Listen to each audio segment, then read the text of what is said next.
you? We are good. Thank you for asking. When I went downstairs, she was so disappointed. She wanted to say hi to you all. So thank you for popping back on. We heard you made a killer basket at basketball camp. Is that true? Yes. Yes. And did all the girls cheer for you? Yes. Oh my gosh. When I heard that story, my heart filled right up. Yep. How did you feel when that happened? So proud. So proud, yeah. Yeah, Oh, that's amazing. Great. Yeah. Is this a friends? Yeah, these are my friends. Wow. They're all writers too. Oh my God. We like reading about you. Aw. Hello and welcome to Table for Five with No Reservations. Take a seat at the table for a fresh, sweet, salty, tart, and pleasantly bitter conversation. Hello, and thank you for taking a seat at the table. Today we have a special guest joining us, but I have the usual suspects sitting with me today. Tabitha Cabrera. Hello. Jamie Ramos. Hi. Kim McIsaac. Hey. Rachel Flanagan. Hey, everybody. And I'm Jennifer Dunn. Joining us today, we have Mia Carella. Thank you so much for joining us. Hi, thank you so much for having me. I'm so happy to be here with you guys. We were so excited when you agreed to do this with us. We've been fangirling over you for quite a while, so we are interested in hearing all about you, your beautiful daughter and family. So can you tell us a little bit about yourself? Sure. Well, I'll start with I'm awkward, so apologies in advance. I'm awkward too. Welcome to the table. Yeah. Welcome to the table. Awesome. Thank you. I'm a writer and a stay-at-home mom of 2 kids. My daughter, Evelyn, is 11. And my son, Weston, is 6. I've been married for just about 18 years to my husband, Fred. We live in Pennsylvania, and we have a sassy cat named Frankie Heck. So I don't know. Do you guys know where that reference is from, Frankie Heck? Oh, yeah, from the middle. Yes, the middle. Oh, yeah. On the ABC. Yeah. Yes. I love that show. I do too. Oh my God. Yeah. Me and my husband. It's like so relatable. Evelyn named her.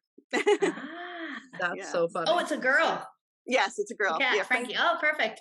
Frankie is the mom on the show, and Evelyn loved that show, so she named our cat after her. That's cute. I love that show too. Crazy cats myself. All right, so some interesting things. You've written 2 books.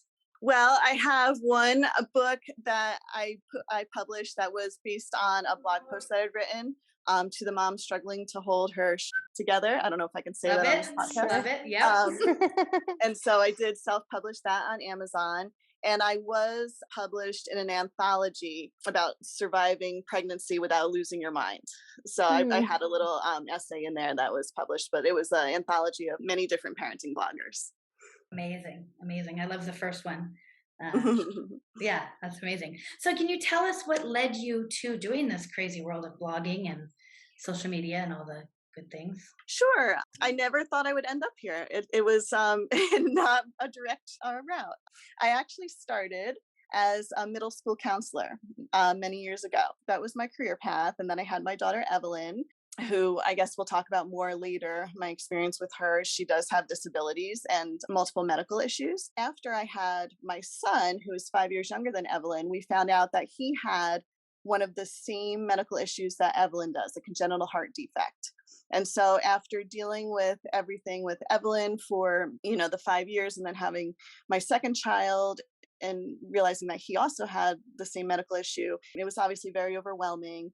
And I started writing just to kind of, express my feelings and kind of go through what it was like to be a mom of kids with medical issues and things like that. And I wrote this essay, and on a whim, I decided to submit it to be published on HuffPost and The Mighty.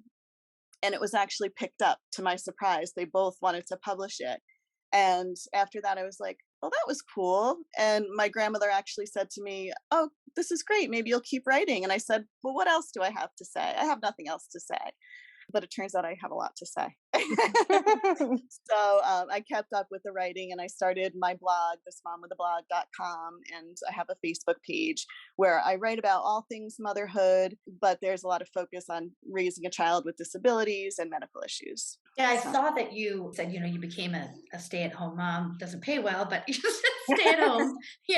Was that choice because of your children's disability, or did you just kind of slide into being, I don't mean just, Jamie is a stay-at-home mom, and I always say I couldn't do it. So hats off to you ladies. That's a lot more work than leaving and going and sitting in my office by myself. I actually was on maternity leave with Weston when I started writing. And that's not why I decided to resign from counseling, but it was just, with my hands full with both the kids at the end of my maternity leave, I just decided this was a good time to transition out of working full time. And that's when I made that decision. But in the meantime, I picked up with the writing. And again, my writing is more of just like a hobby and a community building kind of thing right now. Love it. So do you want to tell us a little bit about your beautiful daughter? Sure.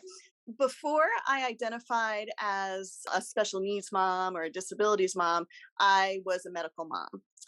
As I said, she was born with a congenital heart defect, and we actually found out that she had a heart defect while I was still pregnant with her. I think it was 22 weeks. It was our anatomy scan. We discovered that there was a structural defect with her heart, and it was, like jumping in with both feet right then, like full speed ahead, parenting. We started meeting with pediatric cardiologist and going and touring different hospitals. We had to change where my prenatal care was going to be because we knew we needed to have like a level 3 NICU at the hospital just in case there was any problems when she was born.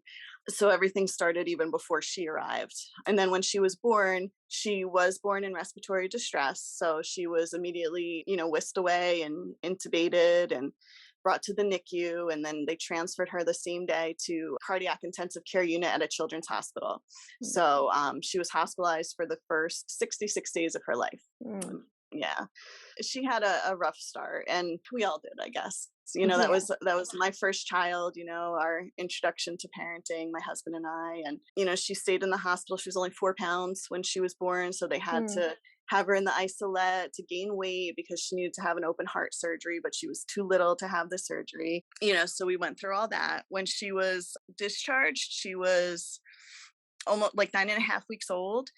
And we were home for only a few weeks before we started early intervention services with her because we already knew that something was not right. She was already developmentally delayed, even at her young age. And a lot of that we attributed to being in the isolette and being, through all the medical trauma and everything. But we wanted to, with the hospital's help, they hooked us up with the services, and we started right away. Was she early? She was only 2 weeks early, oddly enough. She presented as a preemie. Everyone thought she was a preemie, but she was born at 38 weeks. But I think part of her small size was because of her heart and how it was not functioning properly. So she wasn't, gaining enough weight. I remember when early intervention came to the house when she was about 5 months old to evaluate her. And one of the biggest things that stood out to me, besides, just being delayed with her motor skills and things like that, was that she didn't make eye contact. And that was like a big warning flag, obviously, because babies are supposed to make eye contact with their mothers. And when you feed them, they're supposed to gaze into your eyes. And she didn't do that. And she didn't track objects or anything like that. So I was very concerned. It was even in that evaluation that I straight out asked them if they thought she had autism, because I knew, that was one of the signs of autism. And I didn't know. I'm like, why isn't my baby making eye contact? And they obviously were not able to answer the question at that time. But it turned out that she had a vision issue.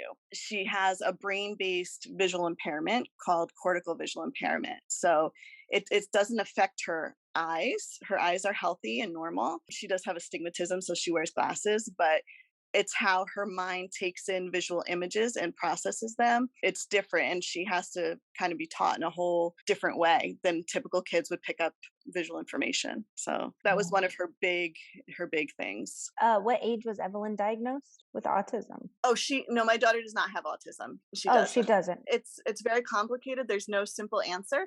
Okay. She's developmentally delayed in all areas. It's kind of because of her traumatic birth, the not breathing at birth. She does have a small brain injury, so that may be part of the reason she's developmental delayed. She also has the brain-based visual impairment, cortical visual impairment, so it affects how she takes in information visually, so it affects her learning in all areas. Okay. I think I thought autism because you were saying that's what you thought when she was 5 months old and couldn't that's what do I this. initially thought. Like she never did get that diagnosis because, one of the first, things that we noticed was the lack of eye contact and the not connecting in that way. And I didn't know. So that was that was one thing I was aware of at that time. And so I asked about that. But she never did get an autism diagnosis. One of the pieces that you wrote, all the things they said she wouldn't do, the walking, the sitting, the holding the bottle, the feeding herself. And you said she grabbed that bottle and just went for it. So she's always sort of stepped ahead of everything they thought she wouldn't do. She's still delayed. And the things did not resolve themselves, obviously. Like I kept, this was another thing I was thinking is, I recently wrote about my son finishing kindergarten, and I was thinking about how, for parents of kids with special needs, a lot of times we're looking for them if they get caught up by kindergarten, and I know Kate wrote a lot about that in her book about Cooper. And that's what we kept thinking. Okay, well, we're going to get her all these services. She's going to get caught up, and, by kindergarten, she'll be right on par with her peers, but it didn't happen. And she's made so much progress, in every way. And she's always just a fighter and resilient. And she's always, pushing forward. But there's still obviously a lot of gaps and delays that we're working with. And, it's difficult, but she's a tough cookie. I can relate to your birth story pretty vividly because my son he didn't have a heart condition, but he was 4.5 pounds, 21 days in the NICU. I was in ICU. That trauma that's built around that kind of birth experience is interesting when then too you go through like an autism diagnosis or like those other processes are kind of similar in that medical capacity. The trauma associated around that type of birth experience is kind of floats, especially my son was my first baby too. So it's like, and he was a preemie, he was 6 weeks early. And so all of those things around people being involved in your lives, because we had a social worker who came from the hospital right immediately, like he was 1 month old and we had people in our house already checking his development, all of that stuff provided by the hospitals. It's like you always have people in your life in the parenting aspect, people coming into your home, which is great, but it's also like not the regular track for people to have providers coming into your home immediately, Yeah, I know. Like when Evelyn was hospitalized for so long and that, her being my first child, I really didn't know how to be a parent. Like this is my first experience. So I kind of felt like she belonged to the doctors and the nurses, and that we had to ask, can we touch her? Can we hold her? And that was such a crazy, surreal start to parenting, and it is traumatic and it stays with you and I remember the first appointment, like his checkup after he was released from the hospital. I was looking out the window at the hospital and holding him, and it I started to cry in the doctor's office, but it struck me that it was the first time that I had really held him without cords and nurses intervening and things beeping around. And it hit me like a wall of bricks, because it is you need permission to kind of be around your baby and you just want to pick them up and snuggle them. So yeah, fascinating. It was a rough start, but I'm glad we've gotten to where we are today. And she has met a lot of expectations that we weren't sure she ever would, goals that we never knew if she would reach. And you mentioned, Jen, you talked about her walking. Would she ever walk? That was a big concern because she didn't take her first independent steps until she was 30 months old. And now she's walking, she's playing Miracle League baseball. We got her involved in a basketball camp this summer. Oh yeah. So that was an exciting adventure, but she has physical therapy at school and privately, but she's working hard and making improvements all the time. And as far as her health, with her heart, what can they do for her? Is there an ongoing treatment? Congenital heart defects are never cured, but they can be repaired. Hers affects her pulmonary valve. So when she was younger, when she was 8 months old, they put in an artificial pulmonary valve into her heart. So it was a tiny valve, and the plan was for as long as she could keep that valve in as she grew, and hopefully that the valve wouldn't grow with her because it was artificial, but as long as she could tolerate it. Shortly after she had that placed, probably within the next year, it started to close up again, to kind of calcify and shrink up. So she's had to have some catheterization procedures to stent open that area of her heart.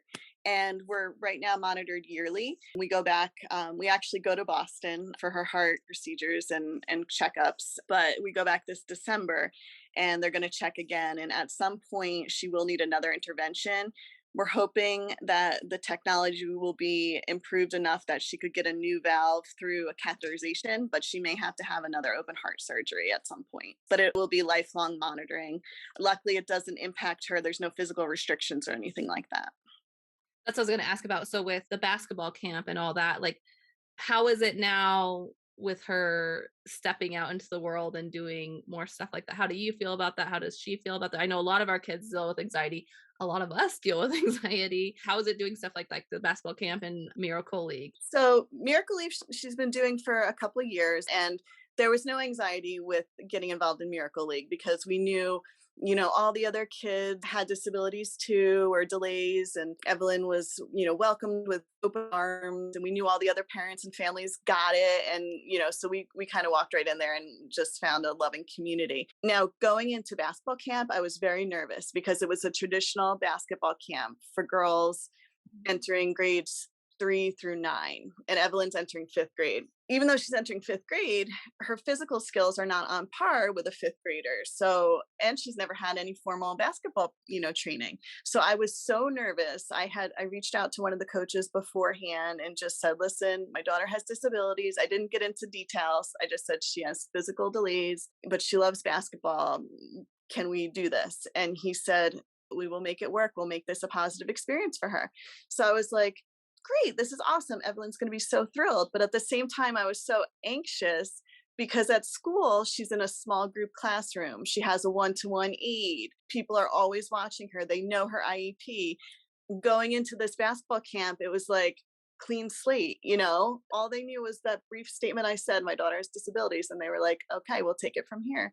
And it was okay. It was great. It was great. And it was probably one of the best decisions I made for her, because her confidence coming out of that week was just amazing. And I did write a post about this on her last day of camp. I went to walk her in and I was going to sign her in, and at the door, she stopped and she looked at me and she goes, you know what, Mom, I got this. You don't have to walk me in. It's amazing. And so I was like, oh, okay. And she walked in on her own. And at the end of camp, one of the coaches sent me a little video of Evelyn shooting a basket and all the girls cheering her name. And she made the shot. And it was just like the tears in your eyes moment. It was just wonderful. So I was glad. I was nervous that I took that risk and kind of let her go out there into the traditional setting, but it was a great decision. It wasn't just a couple hours a day, how? It was an all-day camp it was from Monday through Thursday. It was 9 to 3. So it wasn't an overnight or anything like that, but it was a school day. So they did skills and, drills, and then they had lunch and then did some gameplay in the afternoon. And yeah, she can't keep up with the other girls 100% the same way that they all can. And her visual impairment affects that as well, because with everyone running around and the ball coming at you, it's a lot of visual information to take in. But they were able to work with her and, kind of follow her lead and make her feel included. And that's amazing. It was amazing. That is to me, that was this is what inclusion is. This is what inclusion feels like. It was a great experience. So I think you might have gotten lucky with that coach or whomever you spoke to, yes, because it's not always that, we had some rough goes with activities and then went back to the same place, but got a different coach. It's been fantastic. So I really think it's the person on the other end that's willing to kind of just take a step back and go, okay, we're going to let these kids try this stuff. I 100% agree. And it's also the makeup of the kids in the camp too, that they were willing to have an open mind and open, heart to include her. But yeah, you're absolutely right. And that's why I had those anxieties, because we know that's true, as parents of kids with disabilities, we know that it doesn't always work out perfectly the way you want it to. But in our case, I'm very grateful that I found an organization that did work with us. So well, for me, the kids are always the scariest part. I'm always so afraid of kids being mean to my son. I'm like, yes. So that's amazing. And it's such a good opportunity for the kids too, to learn from your daughter and learn to be inclusive, and that it's really not that hard. Yeah, that occurred to me too. Afterwards, I'm like, you know what? that's how we change the world, right? Mhm.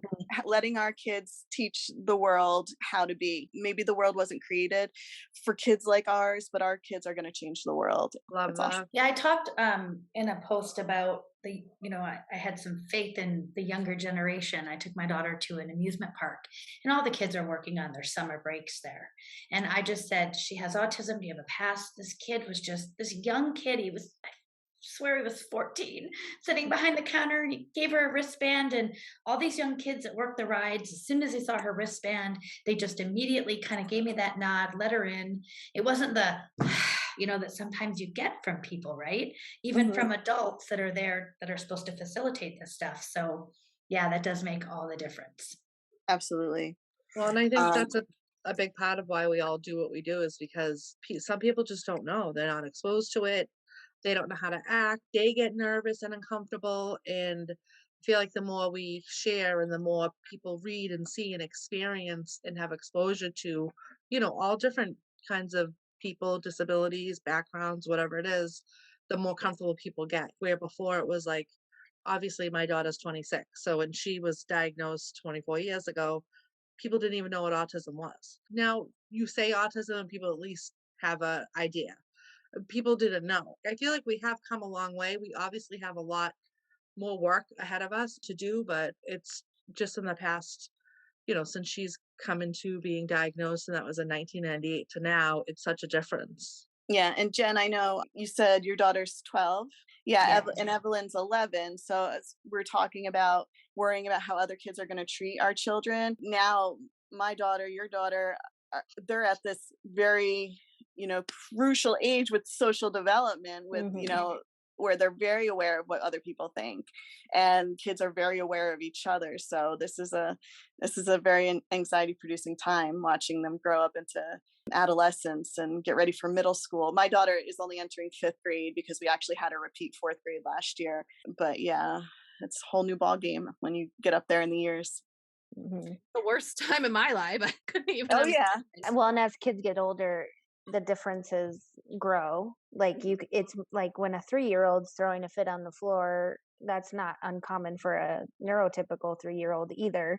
But as they get older and bigger, then it's a wider gap, and it's replaced with things. If there isn't conversations about this stuff, then kids take it as weird or mean or like different labels instead of understanding what's happening, type of thing.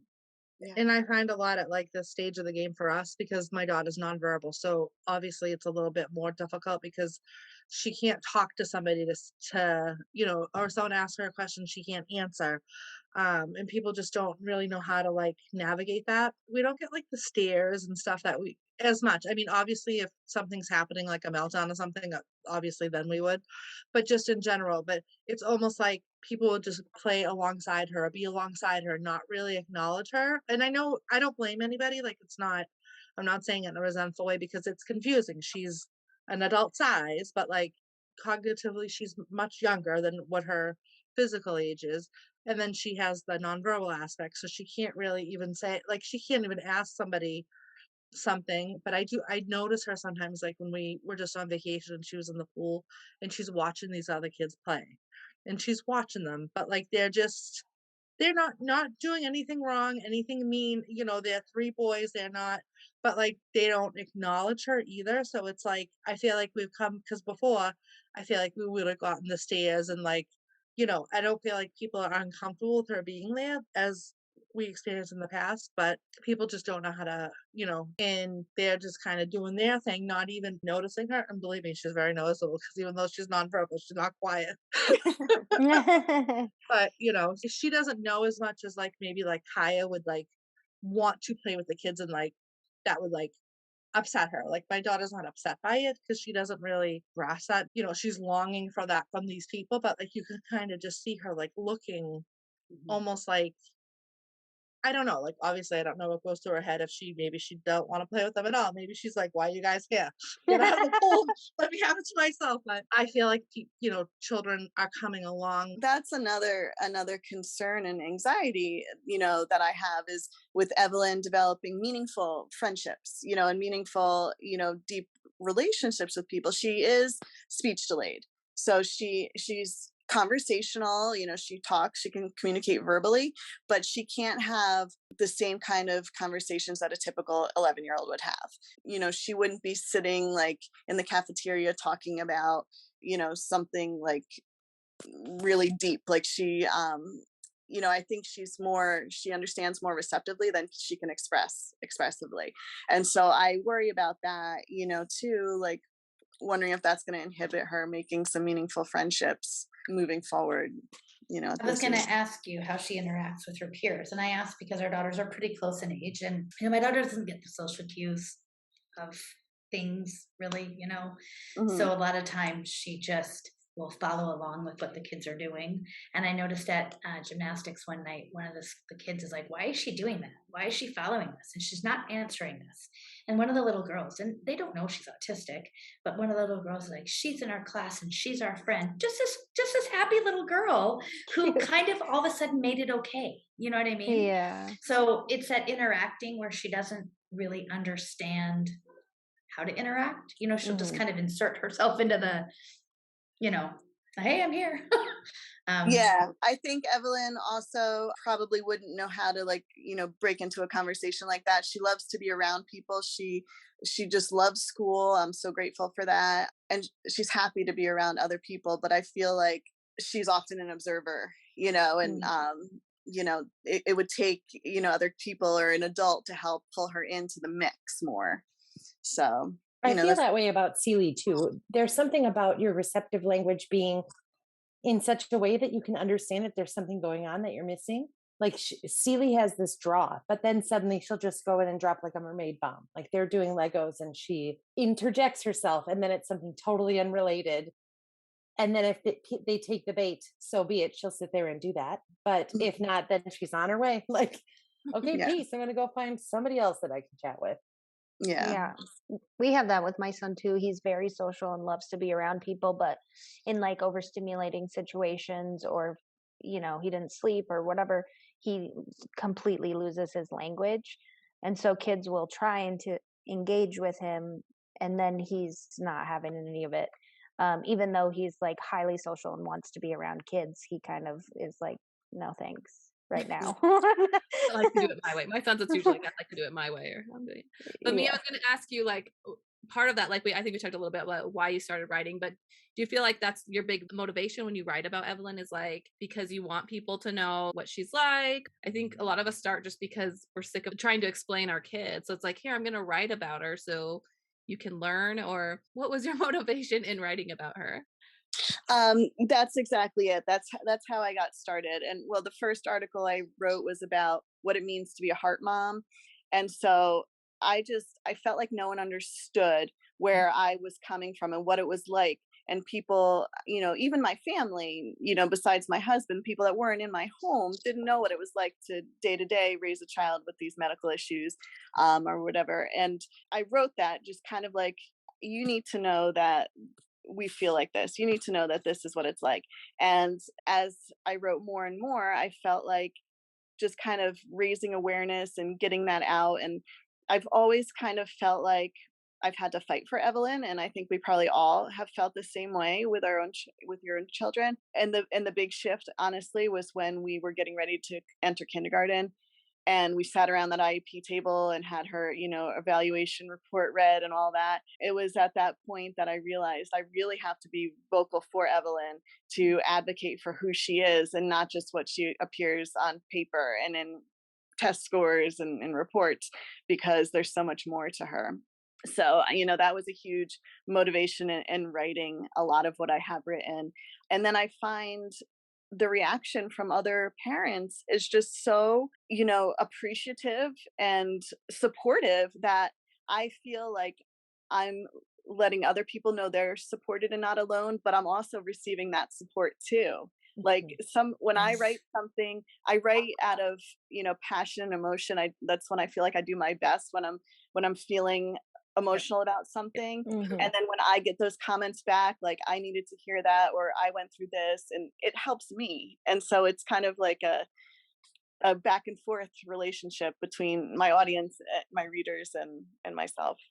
I think that's a really big misconception about special needs parenting is that people think that you automatically become a part of a community, but you don't. It's incredibly isolating. And even within the special needs community, like your daughter has medical needs, developmental delay, stuff like that. It's with each one of those, it's like so isolating in its own way. So I think that's why we all write. And I think that's why we all love your writing is because we can all relate. And it's like, oh yeah, there's other people out here dealing with this stuff. So we're grateful for it. Thank you so much. And the same for you guys. Like I love reading your posts, and I've been really connecting to the Kaya stories with as she's getting older now, and all of you guys, I appreciate it so much because that's what we need as moms in this position. We need each other. Yeah, and you're saying about connecting with your audience. Kaya's 12, and I'm very respectful when I speak about puberty, and I don't get into a lot of stuff, but I've spoken about it, and a lot of moms will message me like, "How do you get her to wear a pad? And how do you do all these things?" And it's like you kind of instantly bond with somebody. It's like Kimmy has an older daughter, so I'm often looking to her at things that Alyssa's done, and it's kind of like. People are curious, but it's just not something you kind of randomly ask a stranger about. So it's interesting to watch the progression of it as she gets older and what, people really dive into. You had mentioned your son was also born with the same heart condition. How is he doing and how does it affect him? Well, he was born with a congenital heart defect, but a different type. So his heart defect is just being monitored. So he is doing very well medically. We just go every 2 years for a cardiac follow-up for him. And the underlying condition, just to make this all make sense a little bit more, the reason both my kids have congenital heart defects is they have a genetic syndrome called Alagille syndrome, which is hard to explain, but basically it's inherited. My husband has this syndrome and it affects different organ systems in someone's body. Primarily, it usually affects livers, but in my children, they both were affected in their hearts. My husband did not have a heart defect or anything like that, so we really didn't understand how much it could vary within one family. So were you concerned about it?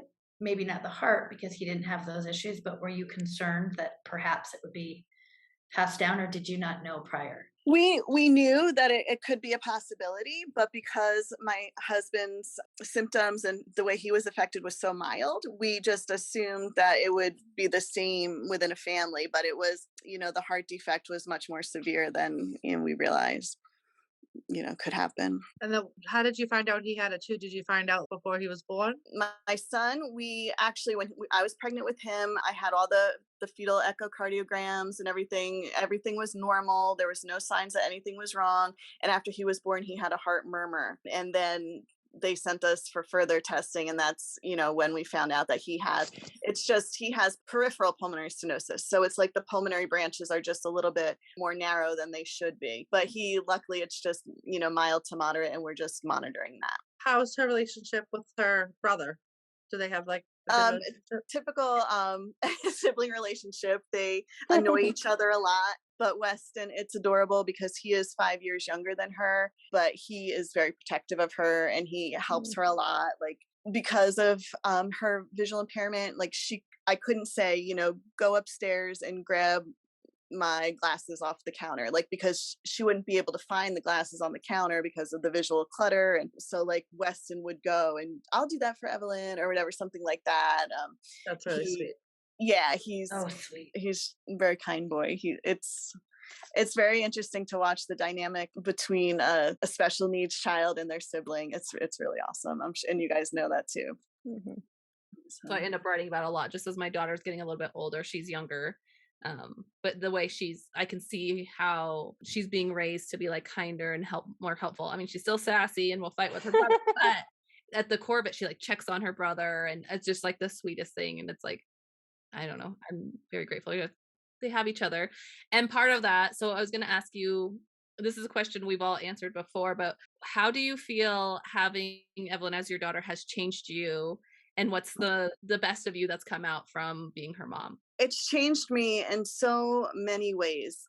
And I'm so grateful for it. I think everything has been positive. She has just changed my perspective on life. She's made me so much more open-minded and a stronger person, wanting to advocate for her and speak up for her. I think if I were a school counselor now, I think I'd be a much better counselor now that since she's entered school and I've now have been going through this as a parent. I think it would have, affected me as an educator differently, because when I was working in the school system, she hadn't entered school yet. So she was just in daycare, and I didn't really know what it was like to have a child with an IEP or anything like that and going through school. So I think she's just helped me become a better person and a better advocate in all areas. Would you ever think about going back to that career? Or I think about possibly getting back into some form of advocacy. I feel like, we know how hard it is to sit on our side of the IEP table. And I feel grateful that I have a public school background, that I used to work in a public school system, even though it was in a different state than where we live now. But I know some of the special education laws, and I know some of the procedures and how things go. And I feel bad for parents who don't have any experience and go to the table and just say, okay, and not know what they're entitled to and what is available for their child. So sometimes I think about going into some kind of advocacy to help other parents. We just interviewed Amanda DeLuca and Kirby Morgan. They have an advocacy page, but they also do it for a living. They're master IEP coaches. And I think the best thing I took away from it was you do not have to sign that IEP right then and there. And it's like you said, as a parent, I know for myself in kindergarten, I was very overwhelmed. I mean, I didn't even know what IEP stood for. You're just thrown into this whole thing. And, it's exactly like you said, you're going to the table and you have no idea what your child is entitled to. And it is very, very overwhelming. And I think people forget, as moms or dads sitting at that table, those are our babies. It's our children. It's not just a number on a page. So and I'm still navigating it, and even with my background, I've struggled all along, and still struggling to this day, like making sure we're getting what she needs and she has the best placement that's right for her, and it's an ongoing fight. And she's in public education? She is, yeah. That's excellent. So I feel that with my whole heart. I really do. I feel that because I've thought that many times. Public school is the most challenging thing for me personally in this realm of advocacy for our kids. And I'm an attorney by profession, and so I can read forms, I can understand laws and that kind of stuff, but it is seriously like a mind-blowing experience to be sitting there, doing all of that stuff. It's so incredibly hard, emotionally just challenging. It's an emotional roller coaster. There's been countless meetings, since Evelyn has started getting ready for kindergarten up through now entering 5th grade. And I've cried at some, and I've left feeling confident from some, and it's all over the place. And all I know is no matter how I leave, I'm emotionally drained. I'm like done for the rest of the day. I'm like, okay, clear my calendar, I'm done. Me too. I have cried many a times after IEP meetings and or dealing with the public school. You say clear your calendar, I'm like, somebody get me a cocktail because I've had enough of this day. No, canceled. It's all canceled. The rest of school in general, like putting our kids out there, finding people that are willing to help our kids, or schooling options in general. It's just not simple at all. It's hard. No. Yeah, it's so challenging, but I'm glad that we have each other that we can talk about with this stuff. Yes, this terrible stuff. Mia, we are so thankful that you joined us tonight. We will put some links in, but where can everyone find you? The best place to find me would be Facebook. My page is just Mia Carella. I also have a website, thismomwithablog.com. It is not currently up to date. I will be updating that soon, hopefully by the time this podcast comes out. And I'm also on Instagram, and my handle is @MiaCarellaWriter. Amazing. Hey. Well, thank you so much for joining us today. Yes, great chatting with you. Thank you. Mia. Thank you for tolerating my awkwardness. No. Well, like I said, welcome to the table. You've come to the right place. Yeah, well, and I'm sorry I assumed your Meet child had an 5 more awkward people than the 5 of us. Yeah, I'm so awkward. I say that all the time. I say to people, I'm sorry if that was weird, but this is just who I am as a person. Thank you guys so much. Yeah. Thank you so much, Mia. All right, everyone. Thank you for joining us tonight. We'll see you next week. Thank you. Bye. Thank you for joining us at the table for this interview with Mia Carella. Make sure you check out the description to find links to where you can follow her and read her beautiful pieces. If you are enjoying the podcast, make sure you follow us wherever you listen to podcasts. You can also follow us on Facebook and Instagram. If you'd like to contact us, you can at tablefor5podcast@gmail.com. We have new episodes every Monday. Join us next week as we start our back to school series. See you there. Bye.